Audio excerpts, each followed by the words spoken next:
অনেক বছর পর ইনবক্সে পরিচিত আইডি থেকে একটা মেসেজ আসলো। তোমাকে বুঝতে পারিনি সেদিন, তুমি ঠিক বলেছিলে, আজ কেউ পারেনি তোমার মতো করে আমায় ভালোবাসতে।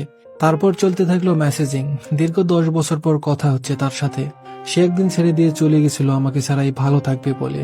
কথার এক পর্যায়ে খানিকটা বিব্রত লাগছিল, জানতে ইচ্ছে করছিল আজ এত বছর পর হঠাৎ কেন। ওদিক থেকে উত্তর এসেছিল, জানো সাথী, আমি ভালো নেই। হাজারো ভালো থাকা নিয়ে আমাকে পিছু ডাকে তোমার সেই চঞ্চল চাহনি, তোমার স্কুল ড্রেসের সাথে খোলা চুল, স্কুল প্রাঙ্গণে দৌড়ে বেড়ানোর দারুণ সেই দৃশ্য আজ এত বছর পরেও আমার চোখে নিদারুণ ভেসে আসে বারংবার। তখন ভাবতাম তোমার সৌন্দর্যের প্রতি সেটা আমার মোহ, যা আমার দারুণ রকমের টানে। তারপরের গল্পটা সবার জানা, প্রেম হলো হঠাৎ করেই। তারপর 2 টাকায় সারা রাত ডিজোস জাগিয়ে রাখতো আমাদের। আমার জীবনের প্রথম কেনা মোবাইলের ইসমাইল সিমে করে নেওয়া সুপার এফএনএফ নাম্বারটাও তোমার ছিল। আরে তোমার না, তোমার মায়ের ছিল মোবাইলটা।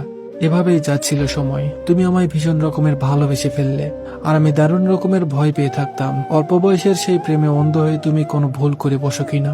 তোমার প্রতি টান, মোহ, ভালো লাগা মাত্র 3 মাসের ব্যবধানে উবে গেল আমার। তখন স্কুলের মানেই হয়ে গেল আড্ডা, মাস্তি আর সিগারেট, তুমি হয়ে গেলে টাইম পাস। তারপর আমি দূরত্ব বাড়ালাম, তুমি বাড়ালে অভিমান। শেষ হয়ে গেল সেই প্রেমের গল্প। তুমি ফেরাতে চেয়েছিলে আমায়, কিন্তু পারোনি, কারণ ততদিন আমি প্রেমিক থেকে প্লে বয় হয়ে গিয়েছিলাম। তোমার মতো সুন্দর সুন্দর ফুলদের নিয়ে খেলাতে মত্ত ছিলাম। মন গড়ে ভেঙে দেওয়ার মজার এই খেলা আমি কেবল গড়েই ভেঙে দিয়েছি, কিন্তু আমাকে ভেঙেছে একমাত্র তুমি। কিভাবে, তাই তো? প্রেম ভাঙার ততদিনে বছর 2। স্কুলে যাওয়া ছেড়ে দিয়েছিলাম প্রায়।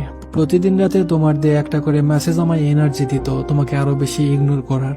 শেষ মেসেজে গোটা গোটা অক্ষরে লিখেছিলে তুমি, এই গল্পের শেষ নেই বলেছিলাম, আজ এই আমি বলছি গল্পের শেষ তার কথকের কাছেই। এই একতরফা গল্পের কথক গল্পটির সমাপ্তি এখানেই ইতি ঘোষণা করলো। আগের মেসেজগুলোর মতোই আমি খুব স্বাভাবিকভাবে নিলাম। 1 রাত 2 রাত এমনকি কয়েক রাত কেটে গেল, কিন্তু পাগলি তোমার মেসেজ পেলাম না। বিরক্ত লাগলো বেশ খানিকটা, এই ভেবে যে আমি কেন তোমার মেসেজের অপেক্ষা করছি। তারপর স্কুলের ক্লাসে আবারও নিয়মিত হলাম।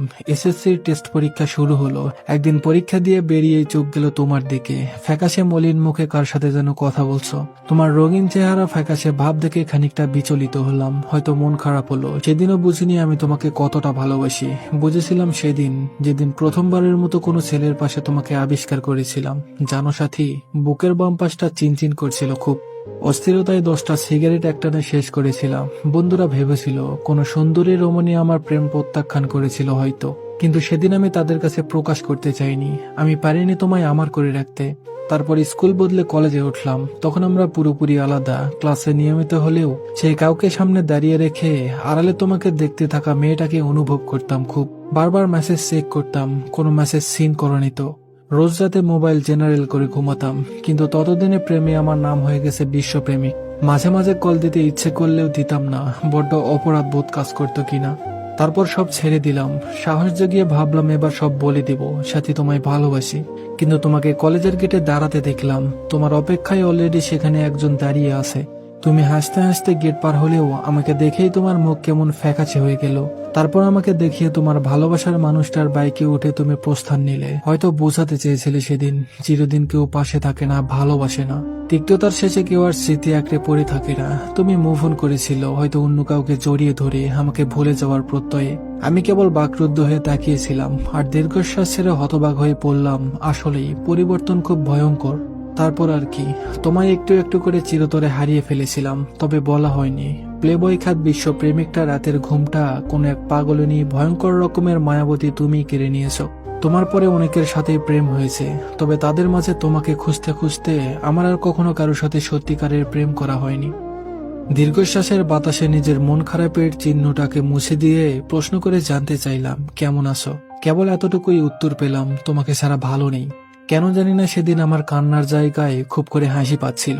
আবার হয়তো ভিতরে ভিতরে এতদিনে তোমাকে ভুলে গেছি নামক মিথ্যে অভিনয়ের কান্নাগুলো জটলা পাকাচ্ছিল গলাতে।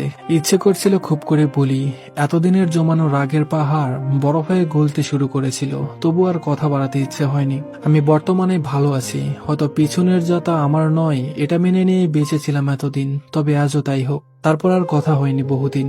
হঠাৎ আবারও একদিন মেসেজ এসেছিল সেই পরিচিত আইডি থেকে, আজও কি আগের মতোই ভালোবাসো সাথী?